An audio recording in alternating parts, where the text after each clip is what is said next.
Remaja saya kan memang aktif. Saya pemuda gereja ya. Saya aktif ikut kerohanian itu, kor-kor di mana-mana, ikut ibadah di mana waktu saya masih Kristen. Tapi saya juga cinta dengan agama saya yang dulu kan, sangat cinta juga agama saya yang dulu. Tapi di dalam hati saya ini juga, kenapa saya kalau bulan puasa itu waktu zaman dahulu itu kan masih tidak terlalu kayak zaman sekarang kan. Jadi terlalu kalau dengar sholawat itu kok saya ini menangis. Waktu itu saya masih remaja, sekitar umur 13-an tahun waktu itu. Kok saya itu menangis. Kalau tidak dengar itu pengen dengarnya. Kalau udah setahun berlalu itu kan baru setahun lagi baru ketemuan kan. Kalau sholawatan bulan puasa itu kan sering sholawat itu menangis, kayak rindu gitu, ingin selalu mendengarkan sholawat itu. Terus itulah awal-awal saya itu mungkin tertarik dengan Islam juga kan. Tapi memang saya memang udah dari kecil itu memang udah segala macam, seperti saya ceritakan kan, saya sudah hafal segala macam surat-surat tuh, yang beberapa surat pendeknya sudah hafal. Itu yang membuat saya tuh terkesan untuk masuk Islam. Terus tertarik sama sholawat itu, kalau masih ingat coba lantunkan sholawat itu yang kayak apa itu? Sholawatnya kan, yang sholawatnya yang sholatullah salamullah ala toha rasulillah, sholatullah salamullah ala yasin habibillah. Masya Allah, luar biasa. Nah, Bang Muslimin ini setelah syahadat, waktu itu yang membimbing syahadat itu siapa itu, Bang Muslimin? Waktu itu saya bersyahadat tuh tahun 96 itu di Sepolot itu pada Nuzulul Quran. 2 hari mau lebaran, Nuzulul Quran ya, pokoknya Nuzulul Quran. Sana disaksikan oleh banyak orang itu ya. Sana disaksikan oleh kepala desanya, kamlanya, polseknya, terus perikanannya, semuanya ada di situ. Waktu saya ucapkan 2 kalimat syahadat itu, dipimpin oleh ustadz di sana lah, ustadz di Sepolot juga, saya sudah lupa itu karena udah lama juga kan. Terus sudah bersyahadat, lalu yang mengajarkan untuk memperdalam agama Islam itu ada enggak? Belajarnya sama Pak Ustadz siapa gitu? Kalau dulu kan saya waktu situ saya masih kerja di Sepolot tuh, jadi saya itu belajar dengan teman-teman ya, tidak ada dibimbing Ustadz. Dengan saya terutama teman saya itu sekarang juga jadi guru ngaji, dia jadi Ustadz sekarang kan, Bapak Abdurrahman. Jadi dia yang bimbing saya, juga dia yang ngasih saya nama tuh Muslimin Fajar tuh. Dia yang bimbing saya itu. Terus saya belajar dari teman-teman yang lain. Salatullah salamullah ala toha rasulillah, salatullah salamullah ala yasin habibillah. Tawassalna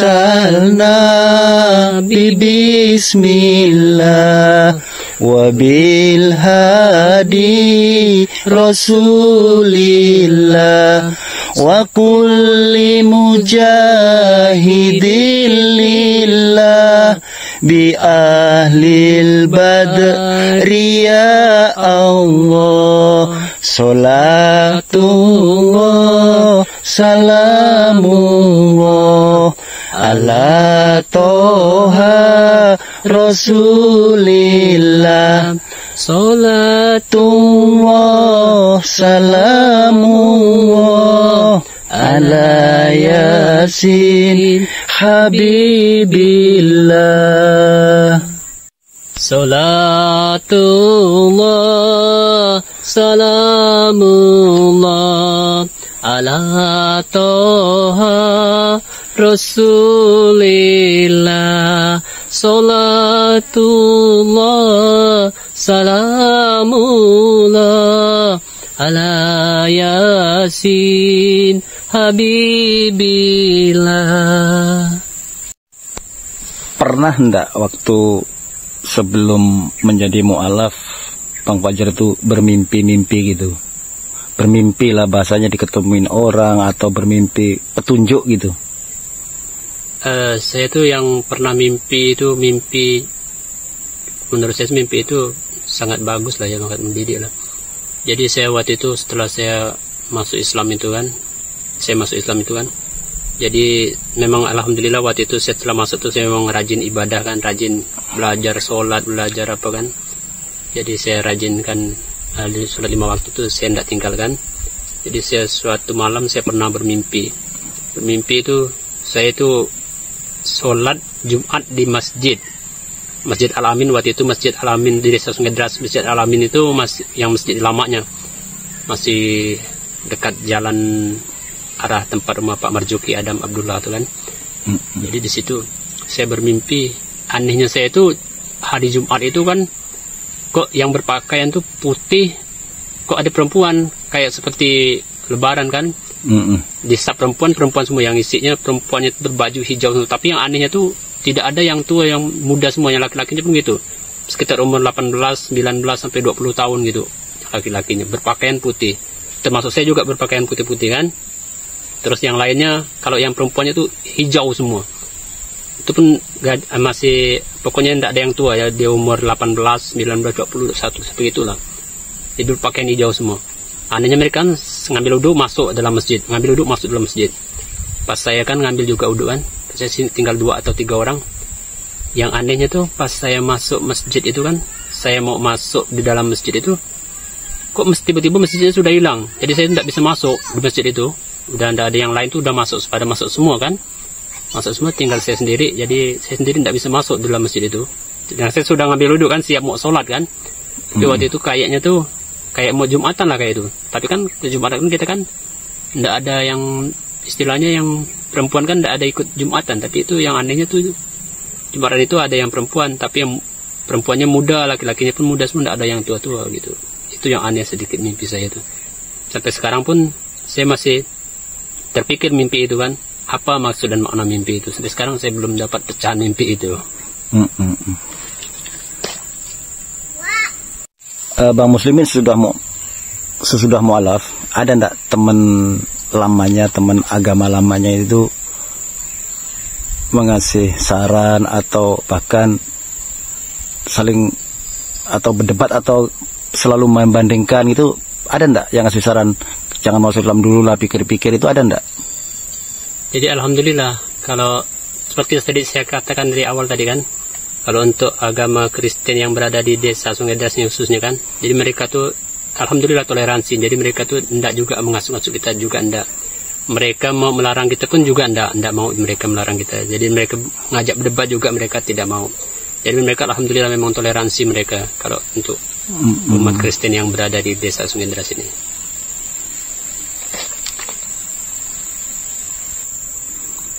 Pernah nggak waktu itu kan sebelum mu'alaf, ibadahnya agama Kristen Protestan ya? Iya. Itu kan 1 minggu sekali atau gimana itu ya? Kalau waktu itu kan saya kan memang istilahnya pemuda gereja juga kan, jadi setiap ibadahnya itu kadang seminggu sekali juga, karena kan mereka juga kan beribadah juga rumah ke rumah. Jadi kalau rumah ke rumah, waktu di zaman saya dulu itu kan hampir setiap hari hari ini ke rumah ini, hari ini ke rumah ini. Jadi ibadahnya tuh hampir setiap hari juga. Nah, terus membandingkan katakanlah gini, Islam itu kan kayaknya sibuk atau gimana, 1 hari 1 malam 5 kali. Kan kalau agama lain tuh ditengahnya santai-santai gitu. Agama Islam itu kapan waktu untuk ini, untuk itu kan kayaknya terlalu padat. Itu pernah enggak bayangkan ke sana? Kalau saya sih alhamdulillah saya udah enggak membayangkan ke sana. Memang kan kalau kita kan, kalau di Islam ini kan kita mengerjakan sholat 5 kali sehari. 5 kali sehari alhamdulillah. Jadi kita ndaklah merasa terganggu. Malahan kadang-kadang tuh kan kalau kita kurang 1 rakaat sholat kan, kita merasa ada yang kurang gitu. merasa ada yang kurang. Kalau di tempat kami sini, kalau dari satu, maksudnya itu kan kalau dari pendeta di sini itu belum ada lah. Kalau keluarga kita dari pendeta tuh paling penginjil ya. Oh, penginjil ya. Sudah ada. Dan kalau dalam, maksudnya kalau satu keluarga sekandung itu enggak ada. Terus pesan ibu sama bapak itu waktu sampai masuk Islam itu ada pesan enggak, pesan khusus gitu? Waktu saya masuk Islam itu kan saya kan izin dulu dengan orang tua, kan enggak mungkin saya, walaupun saya udah katakan dewasa lah kan. Saya izin dulu menghadapi orang tua saya. Orang tua saya alhamdulillah tidak melarang, serah kamu, yang penting kamu masuk Islam, jangan lupakan orang tua, jangan buang orang tua. Karena kan mereka berpendapat gini, bukan hanya mereka, jadi orang-orang kita lah istilahnya, orang-orang kami kan berpendapat tuh kalau masuk Islam tuh keluarganya, orang tuanya akan dibuang. Jadi itulah berpesan orang tua kan, jangan buang orang tua, itu saja pesan mereka kan. Beranggapan mereka kan, memang anggapan semua orang yang dari keluar suku kami lah kan, kalau anaknya masuk Islam itu dikiranya membuang keluarga. Sebenarnya enggak. Malahan kalau anaknya masuk Islam itu malahan makin erat, makin dekat dengan orang tuanya. Mungkin yang tadinya enggak pernah cium tangan, sekarang cium tangan. Kalau yang tadinya kan enggak pernah cium tangan, sekarang cium tangan.